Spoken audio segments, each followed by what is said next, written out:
So good to see everybody. So Chianne, tell everybody where you're from, a little bit about yourself. All right. Well, I live in Windsor, Colorado. I have a graphic design photography business called Shy Creative, and took the plunge for the 30-day breakthrough class in February, and everything's changed since then. Yeah. So yeah, I'm happy to come alongside and testify on your behalf to as a success story. So yeah. So you were like, Cheyenne's a great photographer, like many of you are, right? And what we know is that it's not just about the photography, right? It's not just about being an awesome photographer, but gosh, I hate it when I see these really good photographers who are stuck in sort of that shoot and burn, right? I mean, you were kind of there, weren't you, Natalie? You were scared. You didn't feel confident to go out and charge. So talk a little bit about that transformation, because that's a huge one. I think that's where everybody's really stuck, right? Oh yeah, like in the whole, there's so many competitors, they're giving it all away, the digital file conversation, right? Yes. So I would sit there and I would edit 60 images, and I would put them up online and send my client a link and basically tell them, let me know if you decide to get anything printed. And 99% of the time they'd say, you know what, I just want the digitals, I'll decide later. And then I would never hear from them again, of course, and I would just hand over all the digitals. So then, every year was a shot in the dark. I'm like, okay, that's not working. So how about I just offer 10 digitals for this price, 20 digitals for this price? And I tried to do it that way. Well, then it was like, well, I want 11 digitals, so could you just throw in an extra one? And it was just win, can you? I couldn't win. And I was giving away amazing retouched artwork. And then, so to one of my friends who I had given digitals to, I go to her house one day, and I know you have a similar story, Sarah, but I went to her house and my pictures were up on her wall and all the faces were green. And I was like, oh, no. So I went in there, I took all the pictures off the wall, and I'm like, mm-mm. And then my hard drive had crashed last year, and I was like, okay, enough's enough. So yeah, I found you, and I got through. I called you Natalie a second ago. I was reading a comment from a Natalie. Sorry about that. But no, that's okay. That's why I didn't know if I should talk. Oh, you're like, wait, who's Natalie? No wonder you're like looking at me like, what, Sarah?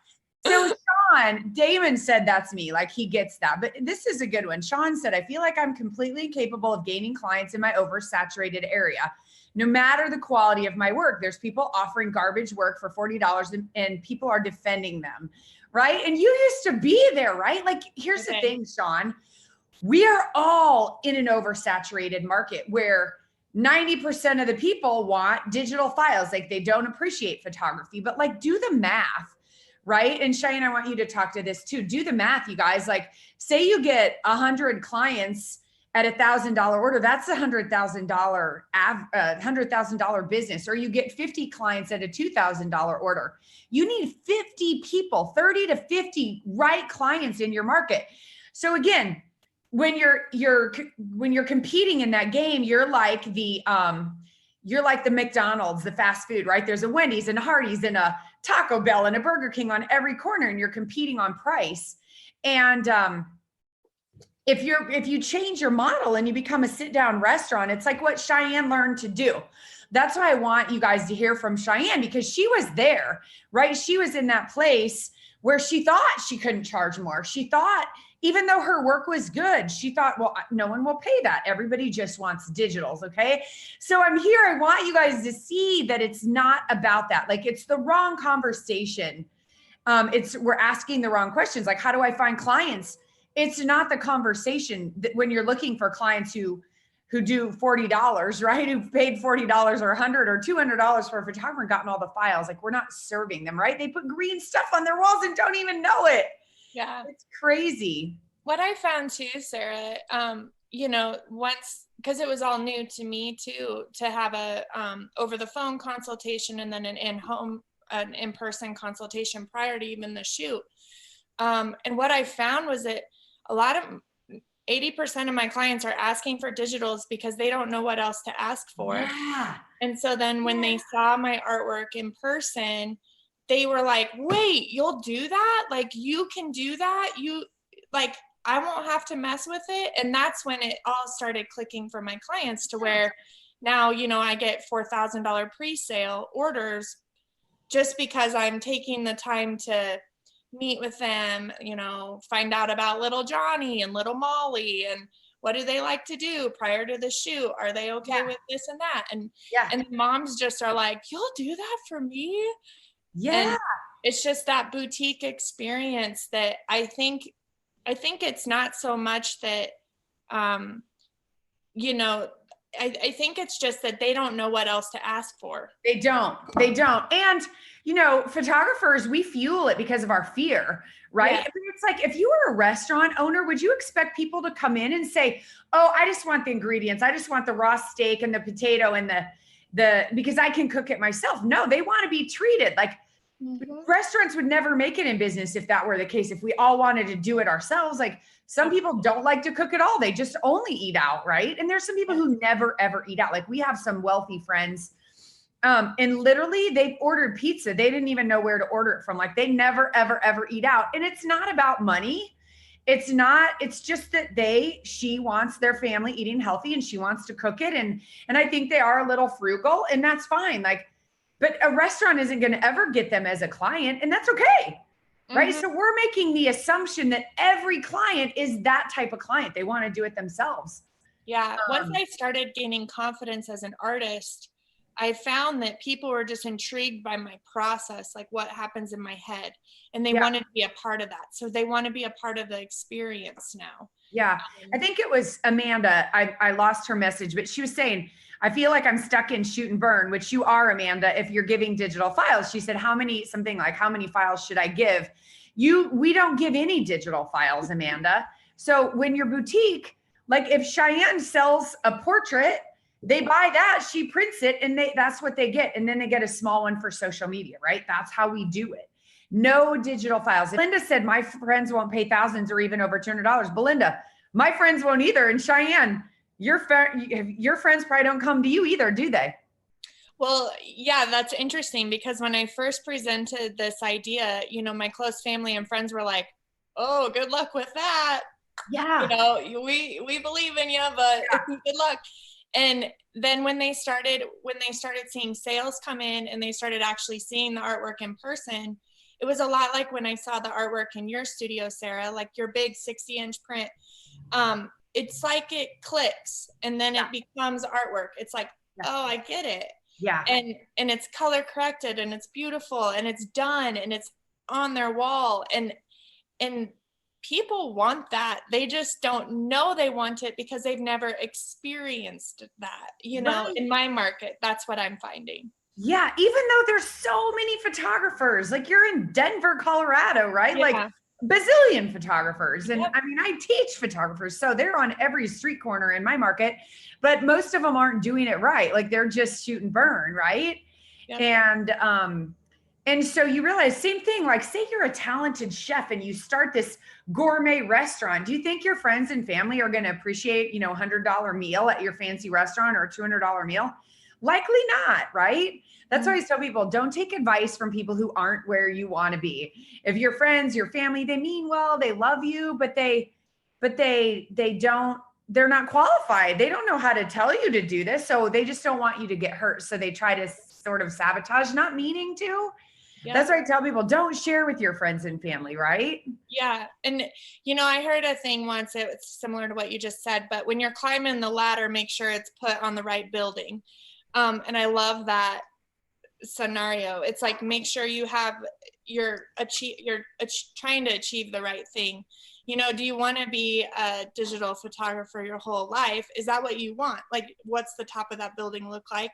Or do you want to actually make some money, you know, and make this like a real business? So you got to position it correctly before you start climbing. That was, that's something that I started following this year, and it's changed my business for sure. Yeah, absolutely. Absolutely. Good questions here. Lindsay said, I woke up this morning realizing I need my average to be about 1250. My current in-person selling average is about 250. What's the best way to get up the average? So a lot of ways, Lindsay, like start with your pricing. What are you offering? And your sales process, like it's everything. Yeah, absolutely. A lot of that's just confidence. I think as a photographer, we're just naturally behind the lens and we're naturally behind the scenes. And it has to be a mind shift where you actually look at what you're doing for somebody as a service and an art piece and artwork, something you've composed, something they're paying you for because they can't do it themselves. So you're offering them a service, and that's a mind shift that had to happen with me. Like I said, my graphic design business, I'm very confident in that. I have graphic design clients all the time, and I talk to them like that's what I do because that's what my degree's in, and that's what I've been doing for 20 years. But then it came to photography, and I was like, oh, maybe you might wanna. Oh God, so my prices start at $549, and they're like, for what? And I was right, because already you're saying I'm not worth it, right? Just by your tone and how you're saying it. Totally. But deep down inside, people do think I'm worth it. And once I broke down that barrier myself and just practice, I messed up a couple. Yeah, but that's okay. You're not gonna buy every car on the lot. You gotta pick, and I'm excited when the phone rings. Like I'm excited to make the phone ring. I'm like putting myself out there in my community. I'm getting involved in a bunch of different events around here. And it's just like things I was doing back in February. Now the phone is like, hey, we saw you there. The seeds I planted then are all starting to. Yeah. It's so pretty. People are looking for this magic marketing answer, and it's like right in front of your face, right? Once you learn how to talk to people and you learn what makes you different and how to communicate that. I want to take this question from Lynn. She said, I'm just getting started and I don't have a lot of money to spend on wall art to show. What's the best way to start? Well, here's the thing, Lynn. You can't sell big if you don't show big, right? You've got to show big. So this is where your friends and family come in, right? Photograph someone in your family. Tell them you'll do it for no cost as long as they invest in something bigger than 20 by 30 and double the price from your lab, right? So they get one and you get one, or tell them you'll do it at cost if they give it to you for 6 months and then do another family member in 6 months, right? Use your friends and family to create, because they're not going to be your clients. Use them to practice on, use them to give love to, use them to pay for your samples for you. You've got to show big to sell big. I have I can speak to that because I have a 40-inch canvas I ended up getting with a float frame from White House Custom. And I'll show, like, I printed several different samples of different artwork, but when I show that 40 by 30, every single time I sell a 40 by 30. It's amazing. They're like, I want that. So someone asked about, how do you educate? That's how you educate. You start showing. It's crazy. You just start showing big and people see you differently.